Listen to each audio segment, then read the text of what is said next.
이제가 성인이 된 듯 너무나 어려 보이는 모습의 제보자. 그녀가 용기를 내 카메라 앞에 선 이유는 무엇일까요?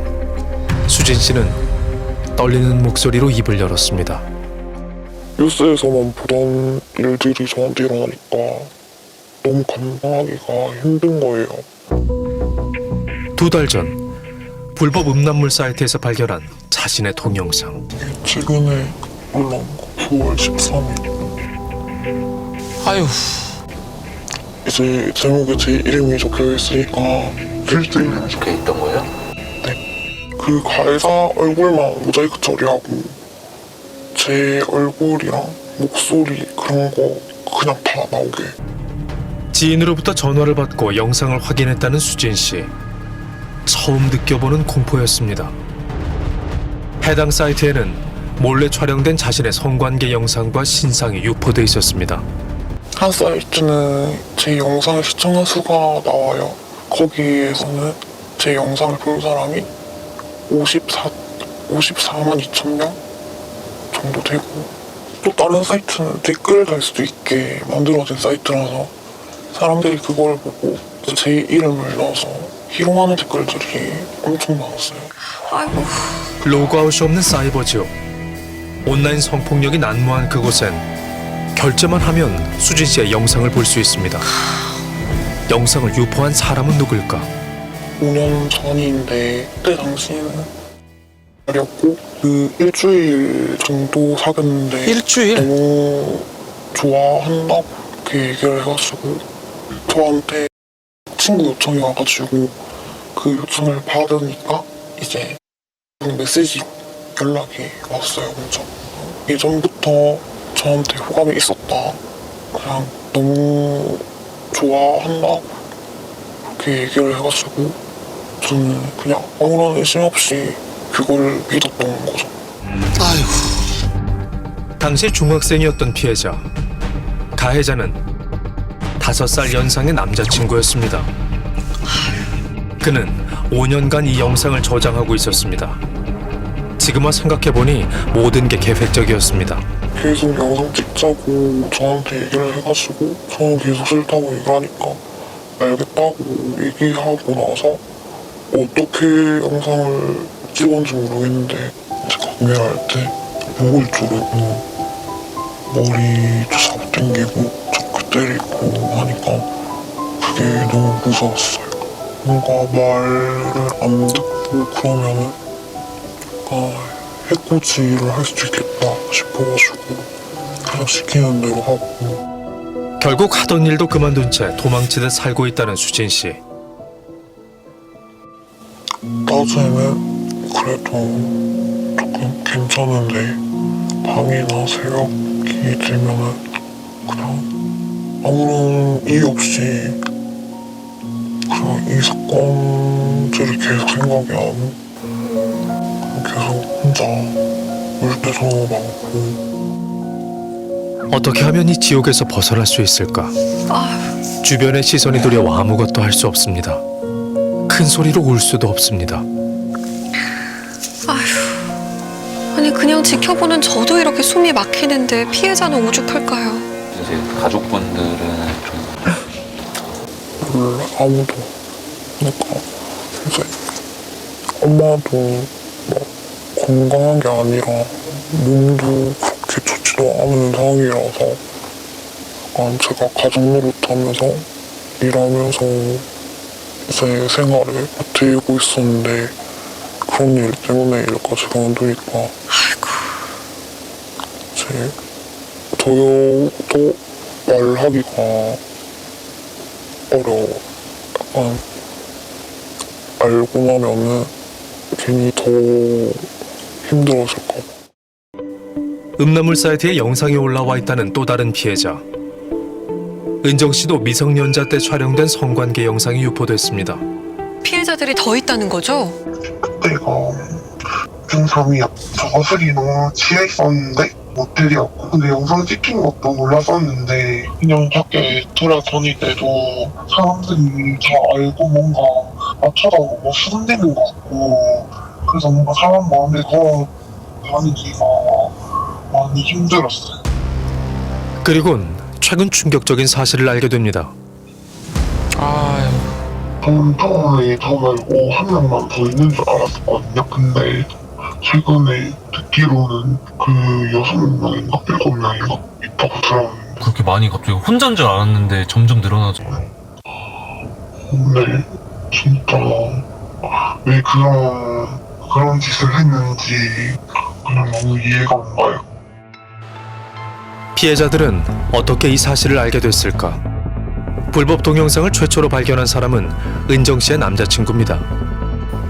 먼저 경찰에 신고부터 하고 경찰에 신고를 하는 상황에서 제가 혹시 몰라서 그 예를 들어서 음란물 사이트 하나 같은 경우는 하루에 이렇게 적으면 수십 개인데 많으면 수백 개, 수천 개까지 이게 올라오더라고요. 제가 이걸 좀 어떻게 해서라도 뭐 여자친구랑 그 동생을 도와야겠다. 좀 이런 생각이 좀 많이 들더라고요. 소문의 실체를 확인하고 은정 씨를 설득해 경찰에 신고했다는 김 씨. 이렇게. 아, 올라와 있고. 네. 이거는 조회수가 3,900뷰네요. 이거 이제 거의 한 4,000명 가까이 이 동영상 클릭해서 재생했다는 뜻인 것 같네요. 사이트가 워낙 많다 보니까 이게 영상은 지워도 지워도 마치 좀비처럼 살아나 피해자들을 괴롭힙니다. 진짜 좀 화가 많이 나네요. 좀 말할 수 없는 감정이 좀 진짜 용서가 안 될 것 같습니다. 아, 그렇겠죠. 현재 6명의 피해자들은 국선 변호인을 선임했습니다. 아동 청소년 성착취물 제작의 피해자는 3명이고요.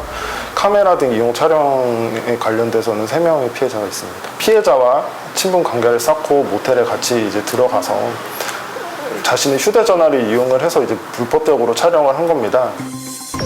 가해자의 핸드폰엔 만 13세인 미성년자의 영상도 있었습니다. 무려 9년간 성착취 영상을 모아온 가해자. 디지털 성범죄의 특성상 언제든 범행이 가능했습니다.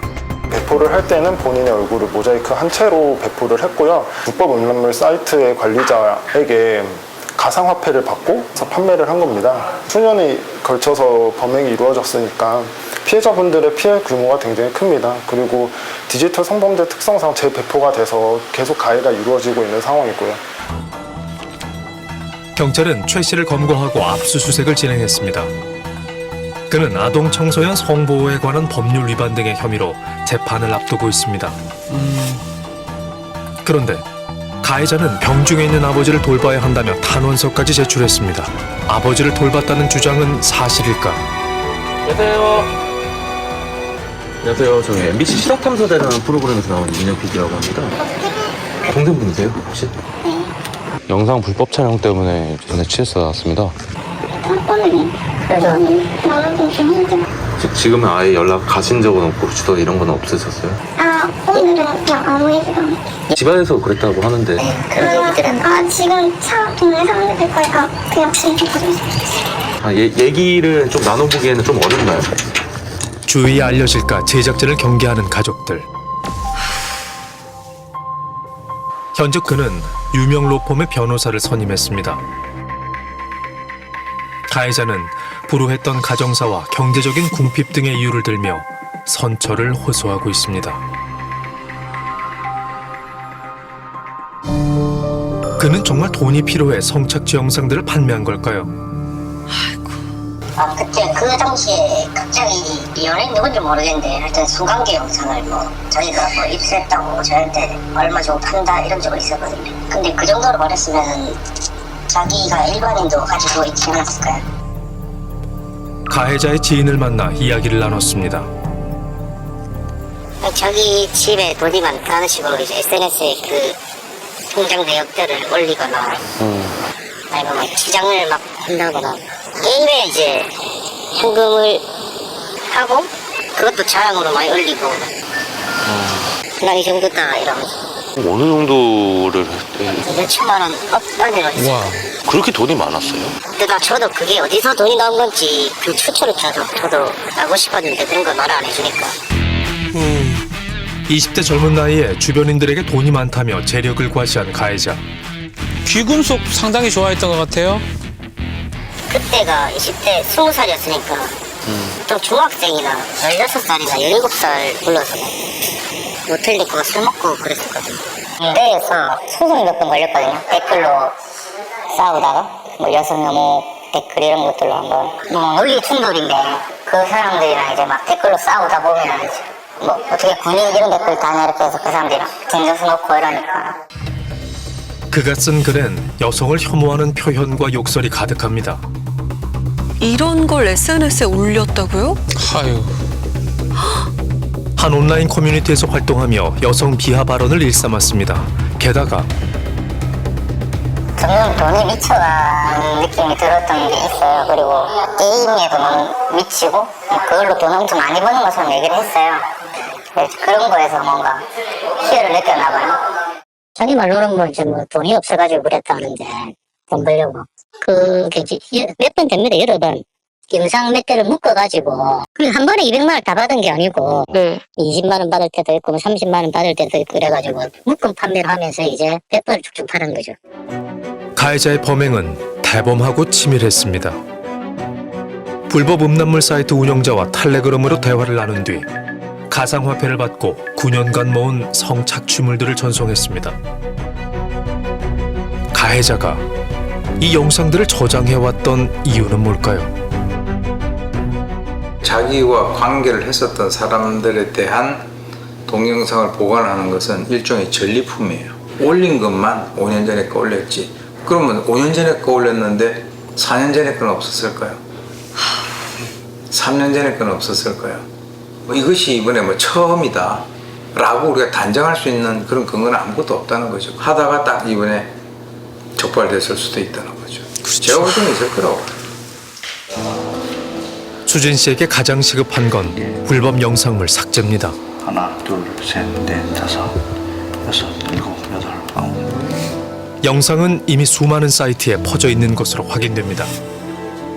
이걸 지웠다고 해서 우리 그 외부의 그 동영상 야동 사이트 이런 성인 사이트 이런 사이트들을 공유하는 것들만 저희가 삭제를 할 뿐이지 개인의 하드디스크에 저장되어 있는 거는 삭제되는 게 아니잖아요. 그렇기 때문에 그렇죠. 다시 이게 뭐 올라오기도 하고 뭐 1년 뒤에 올라오기도 하고 뭐 10년 뒤에 올라오기도 하고 그렇기 때문에 이건 지속적으로 모니터링을 하고 계속 정기적인 삭제 업무를 해야 된다는 거. 그럼 평생 불안해하는 건가요? 하루하루 피가 마르겠어요 정말. 지금 이 순간 또 다른 곳에서 수진 씨의 영상은 올라가고 있을지 모릅니다. 제가 확인하고 올라와 있는 줄 알았어요. 생각보다 너무 많아가지고 많이 안 좋은데. 가해자가 검거된 뒤에도 해당 사이트는 여전히 운영되고 있습니다. 그럼 운영자도 수사를 받아야 하는 거 아닌가요? 타임은 운영자는 아직 검거가 안 됐어요. 운영자는 검거가 안 됐는데 추측으로는 아마 외국인이지 않을까 뭐 이런 얘기가 있더라고요. 검은머리 외국인. 왜 이런 불법 음란물 사이트는 없어지지 않는 것일까?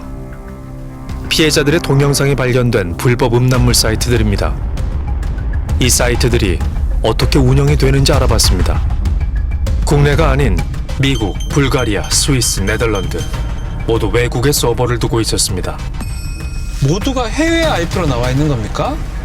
그건 이제 우리나라 사이트가 아니기 때문에 해외 사이트들이기 때문에 이걸 그들이 뭐 미성년자라고 분리를 할 이유도 없고 그거를 뭐라고 해서 법적으로 제재할 수 있는 게 우리나라에서는 아무것도 없어요. 해외 사이트이기 때문에. 경찰청에 따르면 디지털 성폭력 범죄는 2019년 2,698건에서 지난해 4,349건으로 크게 증가했습니다. 법무부는 N번방 사건 이후 디지털 성범죄를 근절하겠다며 디지털 성범죄 대응 태스크포스를 신설했습니다. 그런데 피해자가 겪는 고통에 있어서는 사회적 살인과 다르다고 하셨겠느냐. 유관부처에서는 그러면 이런 여러 가지 뭐 대응책을 모색하고 있는데 얼마나 상시적으로 만나서 얘기를 하고 있느냐. 그런 활동은 좀 제대로 이루어지지 않고 있습니다.